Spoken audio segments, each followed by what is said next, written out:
All right, guys, what's going on? Welcome back to the Everything College Football Podcast. Today, me and Nick are going to be doing our 2022 preview and prediction for the Kentucky Wildcats. Within his coaching staff, Mark Stoops enters his 10th season, 59-53 record overall. Rich Scangarello, first year of Kentucky. I think this is a very interesting addition. We'll get to that in a minute. Brad Wright, defensive play caller, spent 6 years as the Colts offensive linebacker coach, been with UK since 2018, and his experience certainly shows with the work they've done with the outside linebacker position here at Kentucky. He's done wonders. I love this staff. And Mark Stoops, he sticks around after potentially having some opportunities this offseason. They can't afford to lose him. That'd be a massive blow to this program. And Eric Walford, though, the offensive line coach, he parts for Alabama. And one of the top headlines is Will Levis being mocked number 1 in the 2023 NFL draft. And we'll focus on that, Nick, to get things started. I think the Rich Scangarello moves might be an effort of maximizing Levis's potential because last season, very inconsistent. Makes sense, though, because he has a cannon of an arm. He's got that Clayton Kershaw-like velocity. That arm gets him in trouble, though. High throws, the ball hits the pass catchers too hard. Will Levis obviously has a lot of potential, the Penn State transfer. How do you feel about Levis and the move to pick up Rich Scangarello from the 49ers?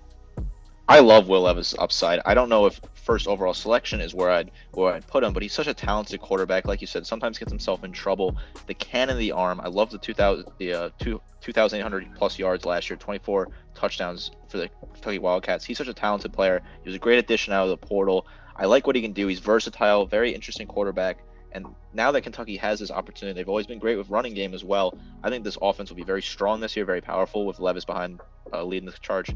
Yeah, one of his strong suits is coming off play action, just launching it downfield in one-on-one coverage. That's one of the areas he shines in. He also had 13 interceptions last year, so he certainly has a lot of negatives to work on. This Scangarello move, though, I think that's really just, I wouldn't call it a panic move, but it's certainly a move that they want to get everything they can out of Levis here because they don't get talented quarterbacks like this often. They didn't get great stuff out of Terry Wilson. So now they have Levis. They're going to try and do everything they can to get max potential out of him. Speaking of the running game, though, Chris Rodriguez, he is back. 2,700 plus career yards, 27 total touchdowns, average 6 plus yards per carry each of the past 3 seasons. He's a workhorse. He's also a physical back. He uses every bit of that 224-pound frame. Good vision, very patient behind his pulling lineman. He's a perfect fit for this offense. His yards per carry number with that size, highly impressive. This is a guy who's very smooth between the tackles, strong lower body. How do you feel about Chris Rodriguez, even though he is battling a bit of a DUI issue, I believe, this offseason, but he should be back and ready to go? As long as Chris Rodriguez can keep his off-field issues in check, he's such a talented running back. I think this is a great fit in this offense. Kentucky's been known for their running game recently. It slowed down a little bit last year, but in general, they always like to ground and pound. Mark Stoops' offense is built like that. Rodriguez is such a talented back. I like what he can do.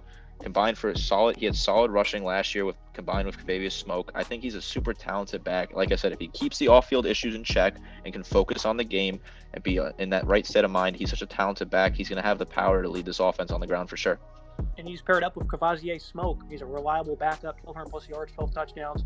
He's the quicker of the two, clearly has better foot speed, one of the nation's top backfields. These guys have been working together for years. You can't usually keep guys intact like this for a backfield for that many years at the college level. So very impressive stuff by Mark Stoops. People want to play here. They want to play in this scheme. 5th in FBS last year, 3rd down conversions. It was very tough for people to stop in these short yardage areas. 115th on 4th down conversions, though. That's kind of strange for whatever it's worth. They're also 11th in college football in time of possession. So this running game clearly works. This dual threat attack they have mixed with Levis, it's going to be a very scary offensive approach, I think, for Kentucky this year. I like the moves they made to replace some of the most important starters here at wide receiver. They lose Josh Ali, and they also lost Wan'Dale Robinson. But they replaced him with a similar player in Tavion Robinson, a consistent performer at Virginia Tech, 1,500 yards in between, 400 to 600 yards in all 3 years when he was with the Hokies. Had a kick return touchdown last season as well. Very similar player, and they're obviously going to look to get him going underneath as a playmaker, kind of like Wan'Dale was a season ago. Tavion Robinson is a very talented player coming from West Virginia. I think he's a really good fit. I like the work Mark Stoops did in the portal. It's a bit shame that Javon Baker didn't end up committing to Kentucky and he ended up going elsewhere. I like Tayshawn Manning as well. I think he's a very talented player. They fill in the holes that they lose in the draft process. Mark Stoops went out and got players that he needed to replace players that he lost. The offensive line is going to be strong in Kentucky like it always is, even with Wolford leaving. This offense is super talented, and they're going to have a great year this year. Yeah, DeMarcus Harris as well. He's been around a bit, should slide into the lineup. And Dane Key, a true freshman, top-ranked player from Kentucky. He's from Lexington. He stays home. Pretty good ball skills. Maybe they'll get him involved. Top returning wide receiver from a production standpoint, though. The hell doesn't even make any sense. Why do I have that as a note? Interesting. They do have an impressive tight end group. Isaiah Cummings. He's going to move to tight end, 6'3", 228. Brendan Bates, Keaton Upshaw, these both guys are 6'4", 245 or bigger. They don't catch at all, but they can block very well. Kind of like Notre Dame a couple years ago. You remember how good those tight ends were at blocking? These guys are physical. They're nasty. Running game's so good, so I'm not really worried about that. Even though they replaced 3 starters on the offensive line and Eric Walford, I think that's the big area to watch this year. You know, he was only there for a year, but he also did tremendous wonders as they had a handful of guys drafted. Tayshawn Manning, a vet from Auburn, 6'4", 344. He arrives. And Eli Cox, I'm very excited to see what he can do this year.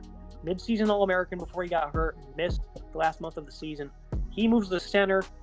That's obviously a big void. He's going to fill with ease. They do replace those 3 starters, but they get Horsey back. He's a redshirt senior at left guard. Keontae Goodwin as well, 6th ranked tackle in his class, top 40 prospect. They're very explosive. He's been a lot more conditioned over the last offseason. He's a finisher. Seems to be a great fit for this offense. When UK gets guys ranked this high, you figured you'd see the field early. What are your thoughts on this offensive line that could be a hit-or-miss unit in 2022? There's definitely potential for this offensive line to struggle, but over the last several seasons in Lexington, the offensive line has been so consistent. They put their blocks in. They don't miss assignments. They make those holes to the running backs. I think they're going to be – the coaching, yes, Wolford leaves and goes to Alabama, which is a great hire for Alabama, but I think they're going to be able to transition in. The new offensive line coach will be able to set this offensive line up properly, to condition these guys, get them ready for the season. This offensive line should be as strong as it is. I like the way they look. They made some good moves in the portal. The offensive line should be just as it is normally for the Wildcats. Shifting to a defensive unit's also been highly impressive. The interior defensive line to kick things off, these guys were quite beat up last year. Injuries just plagued them so bad. Plenty of size and experience, though. Octavius Oxidine, I love this guy. Played 6 games last year, was a standout in the middle, 318-pounder. He's an emerging leader up front, also like Justin Rogers. I think he was an offensive guard at one point. He's now an important piece of this interior D-line, 6'6", 336. Also like Josiah Hayes. Khalil Saunders only played 2 games late last year. They also added Darian Henry Young from Ohio State. This is a really impressive defensive line that Kentucky's built up here. I love Oxidine. I think he's such a talented player. Like you said, that size there is great. He has real physical ability. This size and experience in this front line is fantastic. They pick up the players from Ohio State. Very strong transfer. I like what they can do. I think they're going to have a strong pass rush this year. I really like what they can do with that. Very solid. And in general, we can talk about J.J. Weaver in a second, too. This team is very talented on defense, and the front seven is very strong. Yes, J.J. Weaver. He is next up. I mentioned Brad White earlier and what he's done for this program. His experience as an offensive outside linebacker coach has really shined because this has been a strong area for this defense for years. Josh Allen, Josh Pascal, Jamar Watson, those guys have all year after year been stars at the outside linebacker position. Weaver, 10 tackles for loss, had 2 picks last year, very fluid in coverage. He arrives quick to make a tackle when dropping back. His athleticism is pretty impressive. Makes tackles on the edge. He's a very big part of the run defense. He's a versatile player. He should push for an all-conference selection. They're going to pair him up with Jordan Wright, a 5th-year senior asset and coverage. And then in the middle, you got Jarquez Jones. He had 85 stops a season ago. Highly impressive player. A lot of upside in this front seven. I'm very excited for this linebacking core. I love this trio of Weaver, Jones, and Wright. You bring in Wright, who's a veteran here.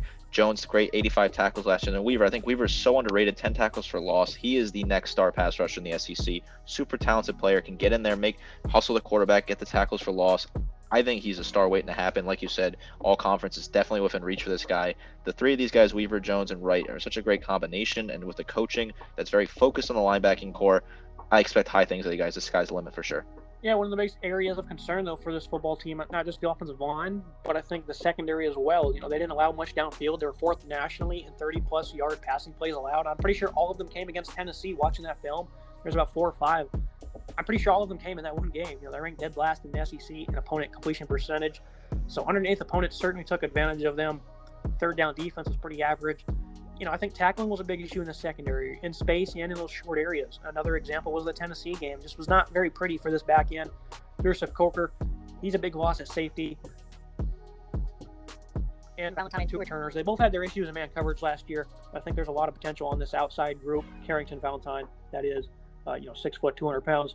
So they weren't great at times, but I think these guys with experience will certainly get better.